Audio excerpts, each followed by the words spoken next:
Okay. Magandang umaga sa ating lahat. Alas 12:04 na ng madaling araw eh. Ah, Ganito, voice over ako dito sa video ko na to kasi mayroong background music yan. Balak kong i-post sa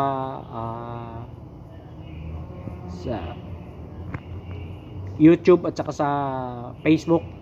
Pagka ano kasi may mga mahigpit doon yung copyright eh. Kaya ganun 'yon. Dito naman sa TikTok wala na namang gaanong ano dito sa copyright. Di magka-violation, parang bigyan ka na ng suggestion na palitan mo ng background music or pag sobrang lakas yung music, pahinaan lang yung music. Yun yung ano dito. Pero sa ibang social media site o social media platform, ano bang term dyan? Medyo mahigpit doon. Kaya ganun yun. Ay mapilitan akong mag voice over. Mahaba-haba to, 10 minuto to mahigit. Kaya ano ba is gawin kong topic? Ganito na lang. Shout out dyan sa mga mahilig mamuna, mamintas na ganito ganyan. Sa katagal-tagal ko nang nagbubuhat, parang wala akong improvement. Okay. Ganun talaga paningin nyo sa amin, pero kaming mismo mga nagbubuhat satisfied na sa nagiging progress namin. Ito kasi yun, pagka gusto ka mabilis, medyo mas mabilis yung progress na medyo high risk, tama ba? Pag pronunciation ko, gumagamit tayo ng mga enhancer or gear o ano pa bang ibang term na alam nyo, steroids na lang, mas madali nyo maintindihan. Yon, mas mabilis yung progress natin, pero medyo mataas-taas yung panganib, lalo na pagka hindi ka marunong magdisiplina sa sarili mo. Pagdisiplina kasi ano na, general term na yun, lahat-lahat na, sa pagkain, sa pagtulog, sa pagbubuhat, lahat-lahat na. Tapos sa emotion, kasi pagka naka-gear tayo, medyo medyo mainitin ulo, ganito. Basta yun yung sinasabi nila. Hindi ko pa na-try, pero common talaga yan sinasabi sa mga naka-ano. Kaya doon, para kung gaano ka tindi ang disiplina ng mga natural, sa tingin ko sa mga naka-enhance, times 2, times 3, times 5, times 10 yung disiplina i-apply nila sa sarili nila. Kasi nga hindi sila ordinaryong tao. Ano ba? Hindi ordinaryo yung proseso na sinusunod nila. Ganun yun. Tapos isa pa, bawat isa sa atin may kanya-kanyang ideal na katawan. May mga taong ayaw na ayaw doon sa sobrang muscular. Basta maraming factor yan eh. Tsaka yung edad, kung kailan ka nag-umpisang magbuhat, yun yung hindi alam ng mga pakaangkaang eh. Kaya ang inaano lang nila, nagpo-post ka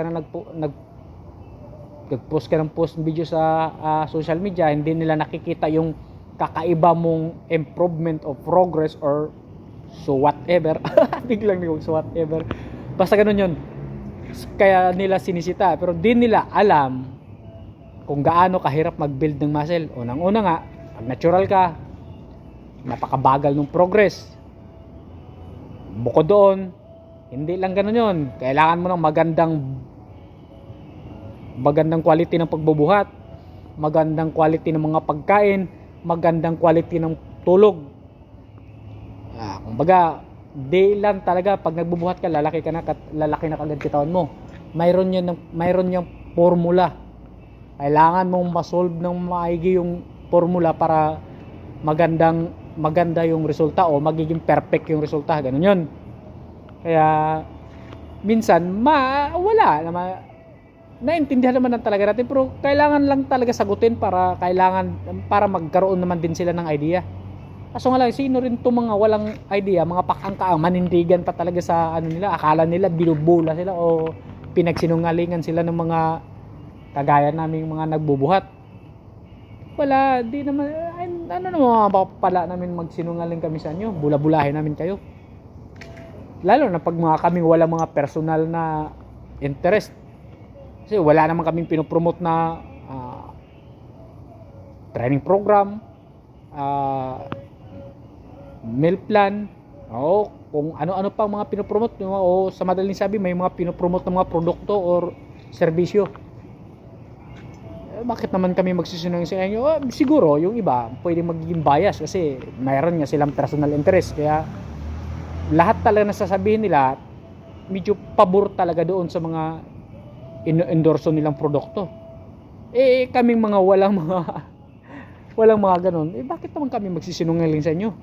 Wala, sasabihin namin yung talagang alam namin. Ganun lang yun. Yun na yun, medyo sign of aging nata itong may pakapakapa na sa tuhod parang oo, stretching yun, ito talaga ito yung pinakamahirap na stage pag nasa cutting ka na. Kasi dati hindi talaga ako basta-basta hihikab-hikab sa gym pagka sapat lang yung kain ko. Biro mo ba naman dati pagka bago ako umakyat sa gym, kakain ako ng 10 pirasong malunggay pandesal. High carbs talaga yon. Tapos yun na nga, kaya di mo talaga ako basta-basta makikitang humihikab-hikab sa gym kasi sabi nga nila nasa 1,000 plus ang calories doon sa 10 pirasong malunggay pandesal na yun Kaya ganun ka tende yung bala sa katawan ko bago ako umakyat sa gym. Ngayon wala nang ganun kasi nakakating na nga ako yun yung malaking problema. Pagka lipas sa mga kalahating oras, isang oras, talagang yun yung hikab ko sunod-sunod na, halos hindi na maputol. Pero wala ganun talaga kailangan mo talagang tiisin kasi meron kang goal. Sabi ganun, pagka umaayaw tayo, paano natin maabot yung goal natin? Hindi ko sinasabing magcha-champion ako, pero ganun naman talaga. Sabi nga nung mga motivational speaker, dapat hindi mo i-down yung sarili mo, parang ano ba tawag doon? Parang i-upgrade mo lagi. Hindi mo pwede sabihin na hindi ko kaya, ganito, nahihirapan ako. Parang walang ganun. Kasi ano ba yung explanation doon? Hindi ko gano'n. Basta naintindihan ko lang. Hindi ko ma-explain sa ng maigi dito.